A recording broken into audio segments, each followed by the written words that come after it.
তুমি? এই যে পিছন হয়ে দাঁড়িয়ে রয়েছি। এসো। এই যে আয়া পড়তাছি।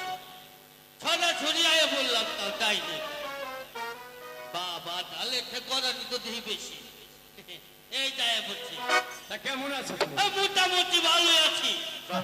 তোমাকে একটি কাজ করতে হবে। হঠাৎ করে আবার কি কাজ? তুমি এই মুহূর্তে এই পুষ্পের বাগান রহময় জেল দিয়ে চতুর্দিক ঘেরাও করে ফেলো। চতুর্দিক সবাই একটা ব্যাপার নেই। চতুর্দিক। ও বুঝতে পেরেছি। দেখাই দেয়।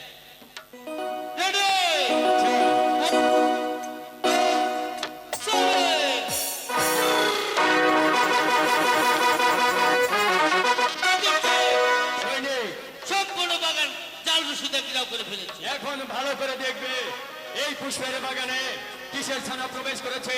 একটি ডিম ছানা, একটি চিকালের ছানা। ছানা নাকি চিকাল ছানা দেখতে হবে। নাকি অবশ্যই। আবারও এই মুহূর্তে বেশ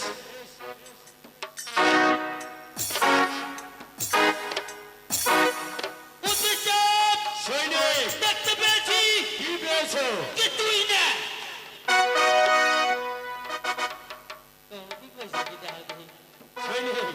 তুমি অন্যদিকে গিয়ে দেখো কিছু দেখা যায় কিনা। চলে যাও।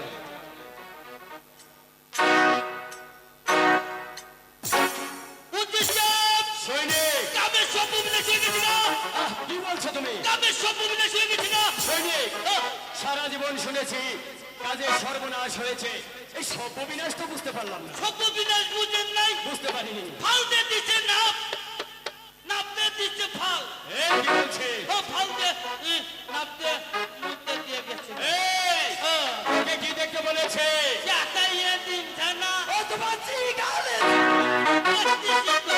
দুটোর একটি তোকে দেখতে হবে। তালাশ করতেছি, পাইলেই দিয়ে দিই। এমন যাই। চলে যাও।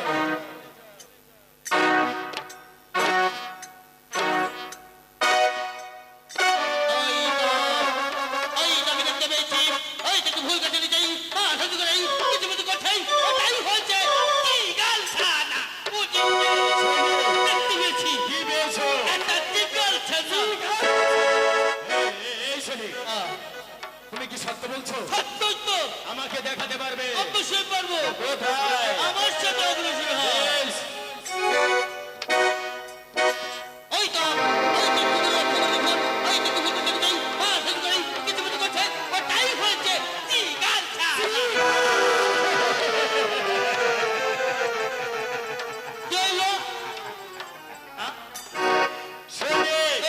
দেখেছো? ঠিক আছে, তবে তোমাকে একটি কাজ করতে হবে। হঠাৎ আবার কি কাজ? তুমি আমার সঙ্গে রাজ দরবারে গিয়ে বলবে যে না ওই পুষ্পের বাগানে একটি এদের ছানা প্রবেশ করেছে। বলছিলাম কি মিথ্যা কথাটা বলতে পারো? সৈনিক তুই একটিবার মিথ্যে কথা বলে কিছু যায় আসে না। হয়তো তুমি একটিবারের জন্য হলেও মিথ্যে কথা বলবে। আপনিও বুঝতে পারতেছেন কেন? কি হয়েছে? আমার বাড়ির বগলতে নতুন নতুন 4-5টা মসজিদ। আচ্ছা, মিথ্যা কথা দেখাম না কোন দিই। কেন মসজিদে যাওনি? যাই, ওই শুক্রবার দিন যাই, বাতাসা খাই যাই। তাছাড়া যাওনি? রাত দরবারে চাকরি সময় নাই। সৈনিক তুমি যদি একটিবারে এর জন্য মিথ্যে কথা বলো তবে তোমার অনেক লাভ আছে। লাভ লাভ অনেক লাভ। এমন কি লাভ আমি কি জানতে পারি? আমি হব এই রাজ্যের বাদশাহ আর তুমি হবে আমার প্রধান উজি। আমি নিজেই? অবশ্যই। ওরে বাবা, এত বড় চাকরি বাপের জন্মে আচ্ছা রয়ে যাবো গাড়ি। কি বলছে? উচিত চাই বলো। আরে অল্পের জন্য চাকরিটা না করে পাইলাম না। কেন? যদি আর 4-5 লম্ব হইতাম আচ্ছা তাইলে ওদের চাকরিটা করা হাতাম। আমি যদি তোমাকে মেনে নেই? আপনি মেনে নিয়ে দেবো, এই অডিয়েন্স আমাকে মেনে নেবে। তোর কি প্রাণের মায়া নেই? প্রাণের মায়া কার নেই? প্রাণের মায়া যদি থাকে তাহলে এই রাজ দরবারে তোকে যা বলতে বলি তোকে ঠিক তাই বলতে হবে। চল আমার সঙ্গে। আমরা কি বলতেছিস? বুদ্ধি ছুপাইতেছি। এই খালি জারি দিলে কাম হবে না, আমিও জারি দিয়ে হারি। কি বলতেছ? জারি দিব নাই যে ভাবে উঠে যা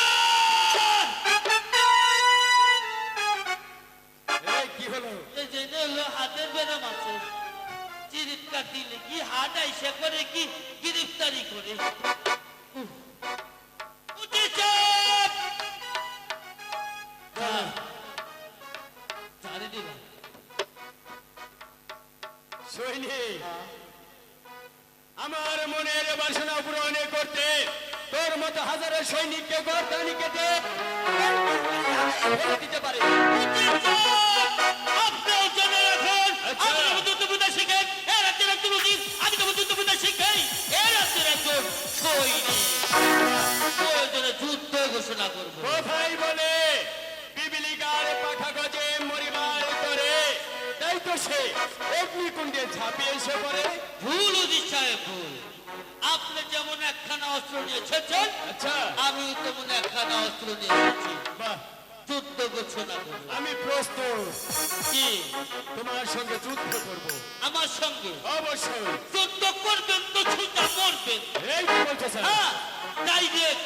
আমি হচ্ছে এই রাজ্যের ওজে, তোমার সঙ্গে যুদ্ধ করে আমি মারা যাব? মারা যাবেন মানে ছুটা মরে যাবেন। ভাবে কেসে কালকে কেবল যুদ্ধের কথা কইছি। 10-12 টেবা মরা মানুষ ফলাইছে। কি বলো? মইরা গেছে আমার নাম হইনে ডরাইয়ে। বাহ, তাহলে তো তুমি অনেক বড় যোদ্ধা। চুটটা নাকি চুটা জেন্দা যাই খালি কচু কাটা সৈনিক, অনেক দিনই যাবৎ হয় আমি এই রাজ দরবারে চাকরি নিয়েছি, এ পর্যন্ত আমি যুদ্ধ করে দেখিনি। ওরা সাধনা তাই তো তোমার কথা শুনে আমার স্বাদ জেগেছে, কি? আমি তোমার সঙ্গে যুদ্ধ করব। কি কইলেন বাবা? হ্যাঁ, আচ্ছা যুদ্ধ করবেন। অবশ্যই। এই তো মরছি রে। বাপের জন্মে তো যুদ্ধই করি জানি তো পারলাম। এই যুদ্ধে ছুটা কথা আপনারা আমার মরণ। ঠিক বলেছো, কি কইলাম বাবা? আমার হাতে তোমার মৃত্যু। আজকে তরুণ অস্ত্র বেশ, এটা দিব।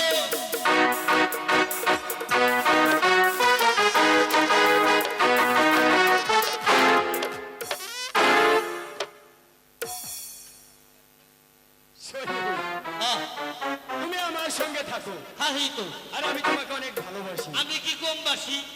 অল্পের জন্য আমি তোমার মাথায় বসিয়ে দিই। এ মাথায় বসিয়ে দেয় বাইচা গেছে 3 ফাটা। মানে আচারি দিলে গেছাল মিয়া। এই কি বলতে চাই? আচারি না দিয়ে নইলাম। বেশ, তাহলে ধরো অস্ত্র। তা করবেন। অবশ্যই। বলুন।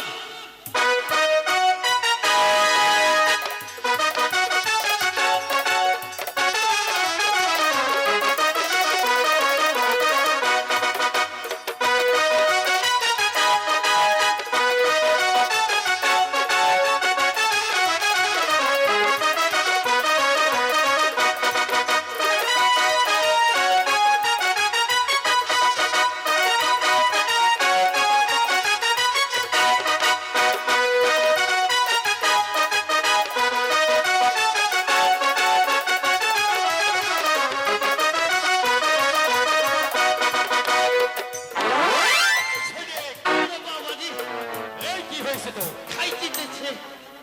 এই যে মানে? এনে এলো দে আচুকটা খাইতেন দে। খাইতে দিচ্ছে দে আমি দলে ঘুরছি আমি। বলো, বল, আমার প্রস্তাবে রাজি। রাজি আমি যা দেখছি তাই গো মানে বল, কি কি কম এ ডিম ছানা। চিগাল ছানা ভাই ভাই ভাই ভাই না মনে তোমার খালু কুমানি এই সৈনিক, বল, এ ডিম ছানা। বল এতিম এতিম ছানা বলে বললাম দে খালি কইলাম দে এতিম তলে ফেলাই দিছে আইসেন না চাচি তলে বইটা বুঝতেছি সে আমি সৈনিক, এই কথাটা যদি আগে স্বীকার করতে, তাহলে তোমাকে এত কষ্ট করতে হতো না। আগে স্বীকার করতাম মানে করি না কিসের জন্য? মনে করছি কি চারিতে কাম হয়ে যাবো গা। আচ্ছা তাতে চারিতে তলে ফুরুন না কি জানলে জারি দিতাম সৈনিক, হ্যাঁ। তাহলে এবার আমার সঙ্গে রাজ দরবারে গিয়ে বলবে যে হব না, ওই পুষ্পের বাগানে একটি এদিনই ছানা প্রবেশ করে। বটি সাহেব, এই বলছিলাম কি এত বড় মিথ্যে কথা রাজদরবারে বলবো এর বাপের ভাগি কি দাও এই সৈনিক, ও, কাকে বলে? তো জানি না কাকে বলে? আমি জানি না তো। সমস্ত পাপের ভাগে এই উজির সাহেব নিজে বহন করে নেবে। আরে আপনার তো ভালো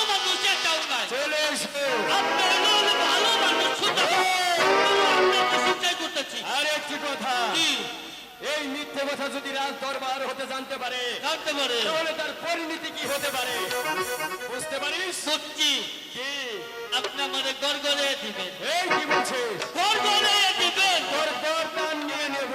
একই কথা হইলো। বোঝার জন্য ধন্যবাদ। আপনারও ধন্যবাদ। সুযোগ এই ব্যাক পেয়েছে টিপু সুতা একটা কাম করুন।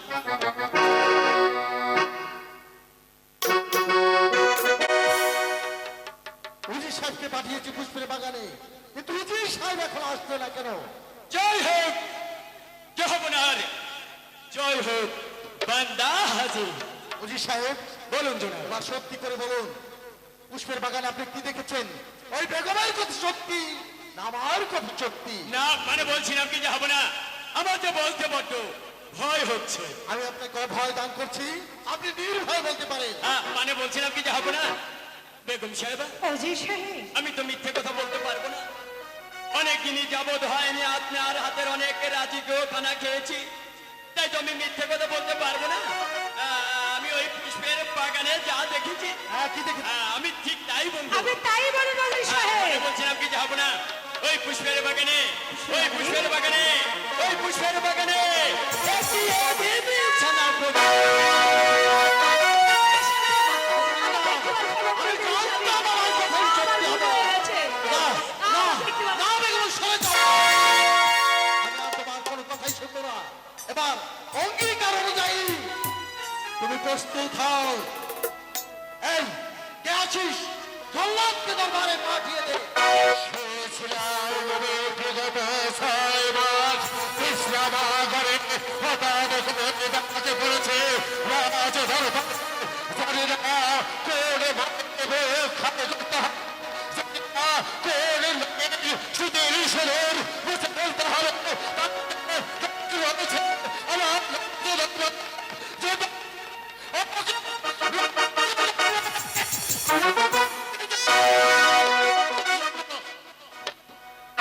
যাও জল্লাদ, এই মুহূর্তে বেগমকে বিষ্ণু করা বন্ধন করে শৃঙ্খলিত করে ওই মোকাবিলা বলে নির্বাচন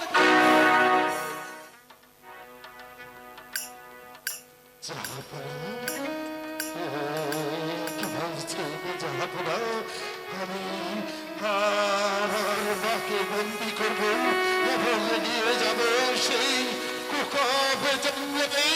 না যাব না, আপনি আমাকে মারছেন, আমাকে বাটির হাতে শৃঙ্খল পড়াতে। জল্লাদ, আমি তোমাকে বলছি এই মুহূর্তে বেগমকে নিয়ে মোকাবের মানে নির্বাচনে নিয়ে আসো। আমি কি একটি বারের জন্য জানতে পারি যাহাপুরা আমার মা এমন কি অপরাধ করেছে যার জন্য তার হাতে শৃঙ্খল করে নিয়ে যেতে হবে সেই কুফাত ওরে জল্লাদ, তুমি কি আমার কাছে কৈফিয়ত চাচ্ছ?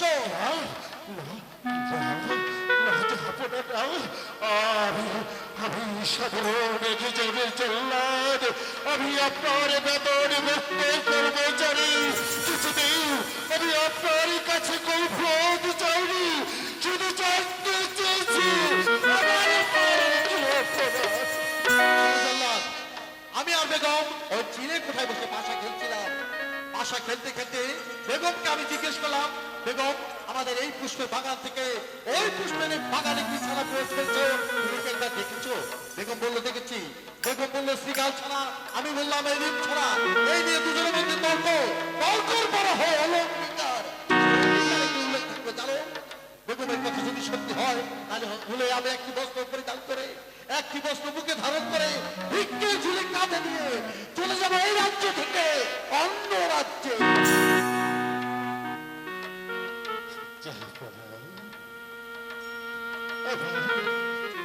আমি বুঝতে পারছি না সাধারণ একটা ব্যাপার কি আপনি এত বড় শাস্তি কেন আমার আমার মায়ের হয়ে আপনার কাছে ক্ষমা চাইতে যাব না। আপনি আমার মাকে ক্ষমা করে দিন। আজ আপনি দয়াল কালু গাজীর হাতে আপনাকে শপথ করেছি আমি কোনোদিন প্রতিশ্রুতির বর খেলাপ করবো না।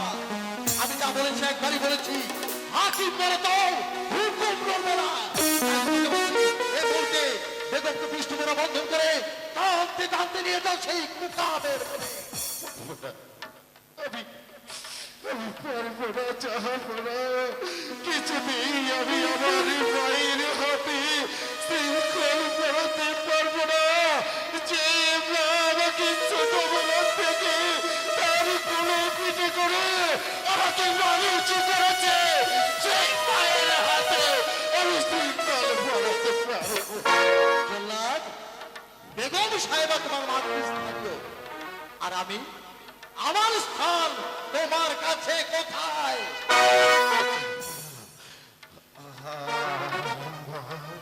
হচ্ছে আমার বুকের কাছে আর প্যারিস তার হচ্ছে আমার মাথায়। কোথায় দেখে থাকি? তাহলে এই মুহূর্তে আমার আদেশ পালন করো।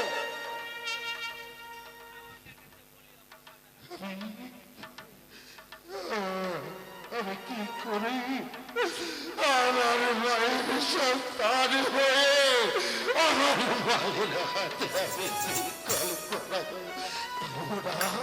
মহারাজ, আমি কিছুতেই পারবো না। আমার মায়ের হাতে আমি শৃঙ্খল পরাতে পারবো না। ওরে জল্লাদ, তোর কি সেই দিনের কথা মনে পড়ে? শীতের রাত্রি, খালি গায়ে, তোর গায়ে ছিল না কোনো বস্ত্র, ঠক ঠক করে কাঁপছিলি, তোকে সেই রাস্তা থেকে কুড়িয়ে এনে দিয়েছিলাম তোর মায়ের কাছে। তারপরে যৌবনে পদার্পণ করলি, পদার্পণ করার পরে এই খড়গ তোকে যখন হাতে তুলে দিয়েছিলাম, সেই সময় তুই আমার সঙ্গে কি কথা দিয়েছিলি তোর কি মনে পড়ে? যা কথা মনে পড়ে, আমি বলেছিলাম আপনার আদেশ আমি কোনোদিন অমান্য করবো না। আপনি যে আদেশ আমাকে দেবেন সে আদেশ আমার জীবনে দিয়ে হলেও সে আদেশ অক্ষরে অক্ষরে পালন করবো। তুই কি জানিস জল্লাদ, প্রতিশ্রুতি দিয়ে যে প্রতিশ্রুতি ভঙ্গ করে তার স্থান কোথায় হয়? অন্ধকার দুর্গাকে।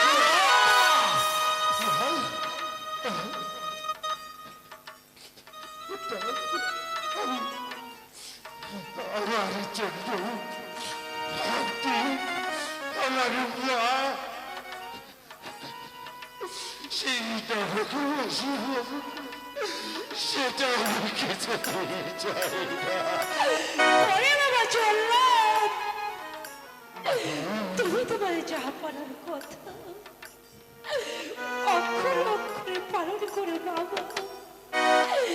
এই তো আমার দুটি হস্ত বাড়িয়ে দিচ্ছি, তুমি আমাকে এখান থেকে নিয়ে চলো বাবা।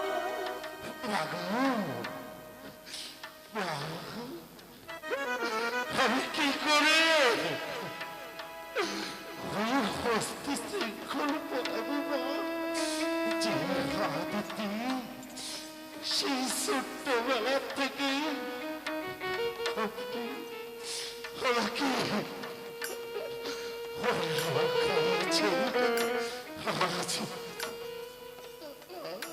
আজ আমাকে সেই হস্তে শৃঙ্খল পরাতে হচ্ছে। আপনি আমাকে ক্ষমা করবেন, আপনি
যান চলে আসুন আপনি যান চলে আসুন বাবা চল্লাদ, আজ আমাকে কেমন বাঁধুনি বাঁধলি, আজ তোর আমার ধরে গেলে আমার এই পানি পাখিরা জমে যাচ্ছে বাবা, আমি তো আর শুনতে পারছি না। কিনা বাঁধব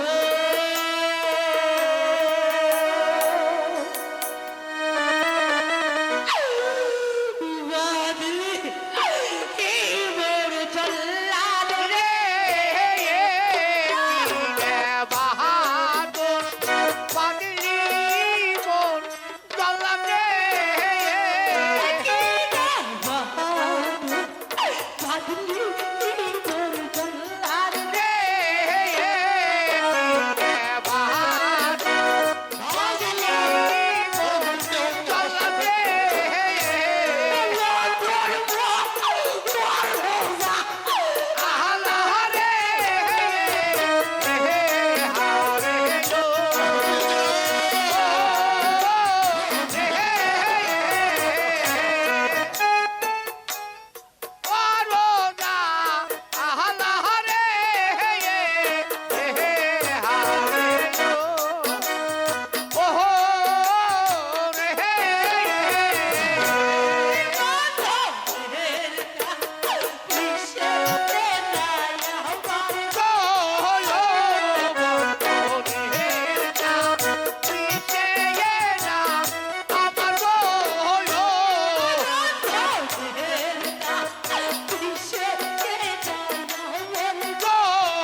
যান, আপনি যদি কেঁদে কেঁদে আকাশটাকে পাতে ভেঙে ফেলুন, তবে এই নিষ্ঠুর প্রাণে একটু দয়া হবে না।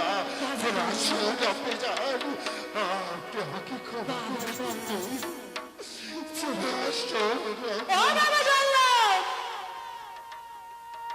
আমি তো চলে যাবো বাবা। আপনি যান, বাবা রে, বলুন না বাবা। তুই তো আমাকে মা বলে ডেকেছিস। আপনি যান, আপনি বাবা জল্লাদ রে, একটিবার তোমার ভাইয়ের অনুরোধ তুমি রাখবে? বলুন আপনি যান, আমারই কাছে